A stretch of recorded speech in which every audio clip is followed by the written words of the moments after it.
Welcome to our debate about European and international institutions, Pax Europiana I call it. We have already discussed a lot about the EU enlargement, about OECD, about the Council of Europe, and now it's part for the Organization of Security and Cooperation in Europe, OSCE. Again, my Austrian way of pronouncing things might be a little bit confused, and I'm sorry for my vocal Upper Austrian kind of voice and accent, but I hope it's understandable. I try to speak distinctively, and now I want to focus about the OSCE based in Vienna, in Austria, and actually I will propose to relocate it and to enlarge it.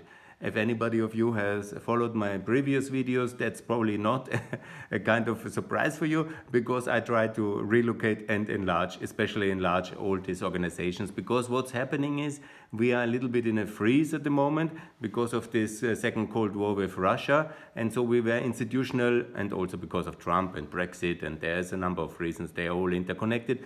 But nevertheless, we are a little bit, institutionally, we have to adapt to the new challenge. And we are not very innovative, and we don't need new organizations. Also, I think it's not necessary to create new bodies or have a new peace conference or something like this.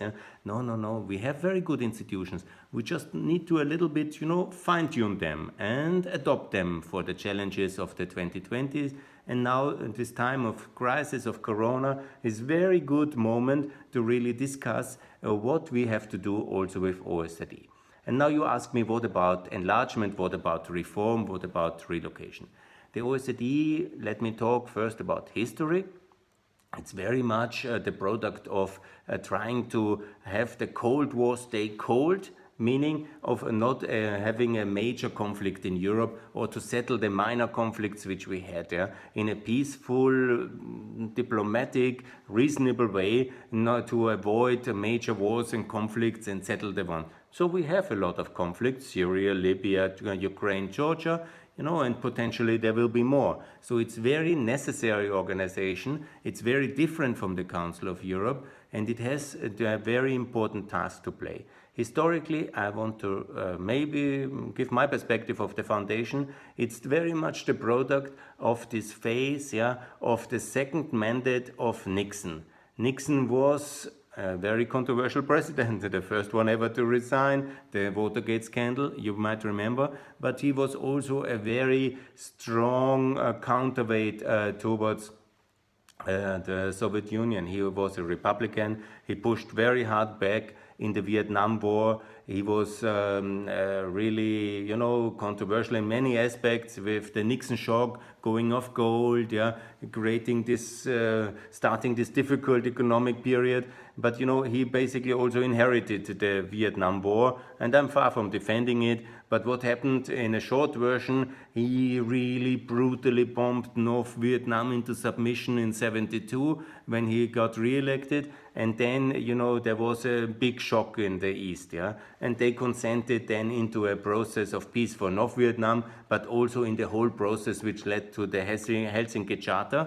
Whenever he couldn't really see it because he resigned, and then basically his inheritance to a certain way was this soft appeasement détente product of Soviet retraction, where they agreed to all this Helsinki process, human rights process, conflict monitoring, on the one hand, while at the same time we had the terrible 70s with all these defeats in Vietnam and in this crisis which we had from the rest of the 70s. After Nixon resigned, the West very weak in a big crisis, and then this kind of soft process was also seen by the Soviets as useful to somehow present themselves as a force of peace, which in their propaganda they always were, and we had this kind of exchange platform, and it was ultimately seen as useful from both sides, and so it came into being, and it was a powerful factor. Because first time there was the establishment of clarity on human rights also in the Soviet bloc, in the communist world. And it has helped really to establish mechanisms and some kind of talking while still being in the Cold War. And it is useful and powerful organizations. We need to have it in the future. And just what we need to do is to enlarge, relocate, reform. Reform, there won't be a lot of reforms with the current situation with Russia inside. Nevertheless, we have to take it seriously. That's important. We have to fund it. We have to work intensively with the OSCE and really take it as an important factor. Relocate, where I say relocate, Vienna was the perfect model and symbol, also location for the times of the Cold War, but it's no longer. Vienna is now in the center of the European Union. It's a different Vienna from the past, a rich, happy, nice Vienna, hopefully soon joining NATO, as I have outlined already. But Vienna is, and the Cold War is over in that sense, and we need a new focus town where it's really making clear what is the new mission. And it's basically, in my view, it's the best location is Istanbul.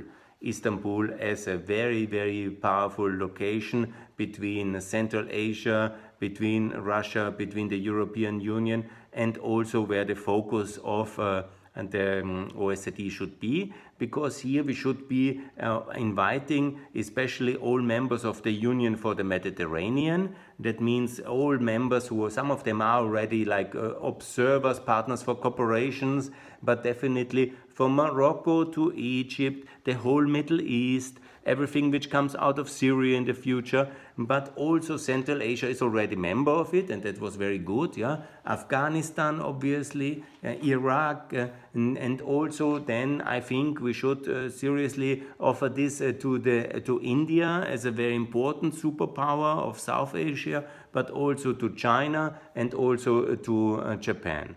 So these are all countries with very big, high-stake interests in the security of Eurasia. You can call it, maybe it's good to call it Eurasia if you want, but the E is good. We can add an A if it's necessary. But very important is that all powers are there, and then suddenly also the Shanghai Cooperation Organizations, which China has in a way as a counterpart to the OSCE because it's not in there. It's much better to have China into the OSCE and to dissolve the basis for this reasoning between the Shanghai Cooperation Organization. Have also South Korea in, have also Japan in.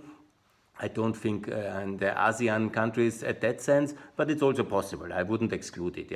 Not all of Africa, not all of America. That's not the idea. Not to compete with UN globally, but compete with UN regionally. Absolutely. That's again one of the efforts which we have to do to also somehow make everything and everybody a little bit more efficient. Competition between institutions is useful when it makes sense. And in this sense, it makes absolutely sense. What I call now for full membership for the Union of Mediterranean and for many of the Gulf Cooperation Council, and also China and also Japan and also India, and all Central Asian countries. I hope I'm clear now. Yes, absolutely. And the Middle East. And then to have missions of the OSCE in all these countries, wherever it's needed. I think some of them might not want it. We can discuss. Okay, China won't consent on that one, but definitely the focus must be the Middle East. We need the competence in democratization, in election monitoring, in building up local democracy, in building governance. These are really key competences of the OSCE, and we need them in especially the Middle East, in these fragile countries from Jordan, from Lebanon, also Israel obviously, and also Egypt. These are very important and powerful competence centers which are now developed and so successful in the Balkans, in Central Asia. And so this conflict diffusion by gradually improving democracy from the local level, empower human rights, and working for media freedom, and all these things which the OSCE is doing and doing very successfully. And these are very important from Morocco to Japan, basically. And all these countries inside the OSCE and relocating it to Istanbul. Also, hopefully, for Turkey to have a stronger role in global governance. I will make an extra video about Turkey. It cannot join in the current situation and not in this century, I think. in European Union. It's not ready, it doesn't want, and we are not ready to accept Turkey. But maybe important international position for Istanbul with relocating from Vienna to Istanbul. This important organization will be important, not a token, but an important pillar of our goodwill and of the cooperation, and sign that Turkey is an important player in regional security in cooperation. It's a hub for Asia and Europe. It always was and always will be. And this organization in Istanbul will be reinforcing this symbolism that we want to support the Middle East. We want to support the democratic and well-developed market economy in Turkey, in Central Asia, in the ERP, in the Middle East, and in the Union for Mediterranean, and the OSCE moving away from Vienna. That's very sad, but Vienna has a lot of international institutions.